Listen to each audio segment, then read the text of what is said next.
Paul's second letter to Timothy. This is Paul's final and most personal letter. He wrote it from yet another time in prison, and it's addressed to Paul's dear co-worker and protege, the young Timothy. Now, we don't know how much time exactly has passed since he wrote 1 Timothy, but we can see that Paul's situation has changed, and for the worse. He's imprisoned in Rome, which could refer to his time under house arrest that was mentioned in Acts chapter 28, or it could be that he was released from that imprisonment, had another long season of ministry, and then was arrested again in Troas. Either way, Paul says he's in the middle of his court trial now, and it is not going well. He's pretty sure he's not going to survive this one. And so out of this very dark situation, Paul appeals to Timothy, who it seems is still on assignment in Ephesus. He asks Timothy to come be with him in prison so Paul can pass on to him the church planting mission he started. The letter's design is pretty simple. There are two large sections where Paul challenges Timothy. First, to accept his calling as a leader, and then, before he comes to Paul, to deal with the corrupt teachers that are still causing problems in Ephesus. After this, Paul concludes the letter. So Paul begins by thanking God for Timothy and his family, specifically for his grandmother Lois and his mother Eunice. They immersed the young Timothy in the story of the Old Testament scriptures. They instilled in him a deep faith in the Messiah, Jesus. And so because of that firm faith, Paul offers his first challenge to Timothy. He calls him to reject any temptation to be ashamed of the good news about Jesus or of Paul, who's suffering in prison for announcing that good news.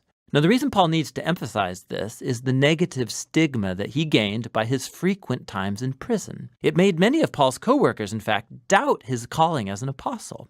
He mentions two guys, Phygellus and Hermogenes. They deserted Paul because they were ashamed of being associated with Paul, who was an accused criminal now. So Paul asked Timothy to reject any fear of shame and to come see him. Now, Paul knows that this is a costly request. It could put Timothy at risk. And so he reminds Timothy that Jesus' grace is a source of power, which is really important. You're going to need it because following Jesus is not easy. It requires everything that you have.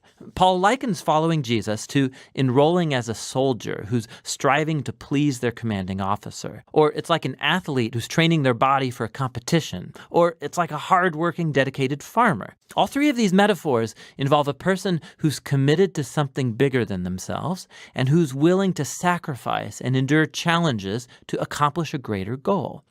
And of course, the highest example of this is Jesus himself. Because of his commitment to the Father, he suffered crucifixion by the Romans. And similarly, Paul himself is now suffering in a Roman prison. Hardship and sacrifice are inherent to the Christian life. And this is why Jesus' resurrection is the foundation of Christian hope. Or as Paul puts it in a short and very powerful poem, if we died with him, then we will live with him. If we endure, then we will reign with him. If we deny him, then he will deny us. If we are unfaithful, he will remain faithful, for he's unable to deny his own nature. God's love for our world has opened up a new hope through the death and resurrection of Jesus. And so for those who will take the risk of trusting and following Jesus, God promises vindication and life. For those who reject him, God will honor that decision and do the same. But people's faithlessness will never compel God to abandon his faithfulness. And so Paul calls Timothy to faithfulness, knowing that it may come with a cost. Paul moves into the second half of the letter, calling Timothy to confront the corrupt teachers in Ephesus before he comes to Rome. Their teaching is spreading in the Ephesian church like a cancer. They've targeted and corrupted a number of influential women in the church. These are likely the wealthy women that Paul had to deal with in his first letter to Timothy. He doesn't offer much detail about the teacher's bad theology. Timothy already knows about it. But he does give us one hint. He says they teach that the resurrection has already taken place. Now, we don't know if the teachers are following a Greek philosophical rejection of the whole idea of bodily resurrection, and they think it's only really about spiritual experience. Or it could be that they've simply distorted Paul's teaching about the resurrection life that begins now through the power of the Spirit. Either way, the problem is that they've abandoned the robust future hope of resurrection and of new creation, and they've embraced instead a private, hyper-spiritualized Christianity that is disconnected from day-to-day life. And so Paul calls Timothy to raise up faithful leaders who are going to teach the real good news about Jesus. They should avoid senseless arguments that result from debating the teachers. In contrast, Timothy and his leadership team are to keep the main thing the main thing. They should focus on the core storyline and message of the Scriptures, which in Paul's day meant primarily the Old Testament. These Scriptures, Paul says, are able to give you wisdom that leads to salvation through faith in the Messiah, Jesus. He's saying the whole point of the Scriptures is to tell you a unified story that leads to Jesus and that has wisdom to offer the whole world. Then Paul talks about Scripture's nature and purpose. He says all Scripture is divinely breathed, literally God-spirited.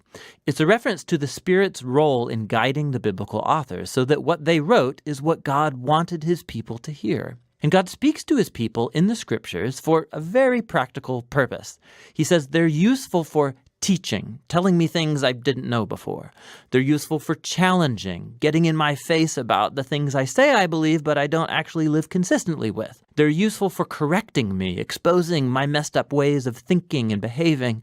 And they're useful for training me in righteousness, showing me a new way to be truly human. And this is all so that God's people will be prepared for doing good. Paul closes the letter by reminding Timothy that he's probably not going to make it out of prison alive. So he asks Timothy to come as soon as possible before winter. He doesn't want to freeze in his cell, and so he's going to need his heavy coat that he had to leave behind. And also, could Timothy please bring those personal documents that he left in Troas, likely when he got arrested. He also mentions Alexander, who's an especially dangerous man that Timothy should avoid. He's probably responsible for Paul's most recent arrest. Paul concludes by mentioning how nearly everyone's abandoned him in prison, and his only source of comfort now is the personal presence of Jesus, who stands with him and will deliver him even if he dies. And so the letter ends. The letter of 2 Timothy stands as a reminder that Paul's very influential life and mission were marked by persistent challenge and suffering and struggle. Following Jesus involves risk and sacrifice. It means inviting tension and discomfort into your life. And these things are not a sign of Jesus' absence. Rather, as Paul discovered with generations of Christians after him, that precisely in those dark and difficult moments, Jesus' love and faithfulness can become the most tangible and real. And that's what 2 Timothy, Paul's final letter, is all about.